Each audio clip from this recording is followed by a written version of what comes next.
నమస్కారం. ఈటీవీ 360కి స్వాగతం. ముందుగా ప్రధాన అంశాలు.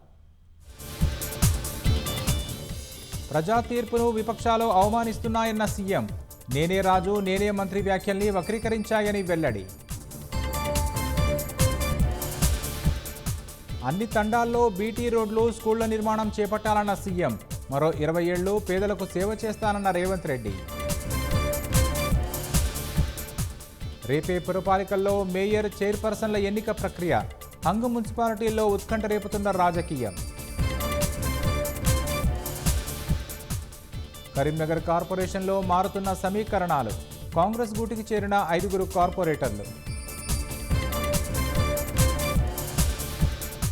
మున్సిపల్ పీఠాల కోసం కాంగ్రెస్ అరాచకాలు చేస్తోందన్న కేటీఆర్. కౌన్సిలర్లు, కార్పొరేటర్లను ప్రలోభాలకు గురిచేస్తోందని మండిపాటు. చమురు కొనుగోళ్లలో జాతీయ ప్రయోజనాలకే ప్రాధాన్యం. ఎలాంటి రాజకీయ ఒత్తిళ్లు పనిచేయవని జయశంకర్ స్పష్టీకరణ. ఢిల్లీలో ఈ నెల 16 నుంచి ఇండియా ఏఐ సమ్మిట్. సదస్సుకు హాజరు కానున్న 20 దేశాల అధినేతలు. శివనామస్మరణతో మారుమోగుతున్న ఆలయాలు. దేశవ్యాప్తంగా భక్తి శ్రద్ధలతో శివరాత్రి పర్వదినం.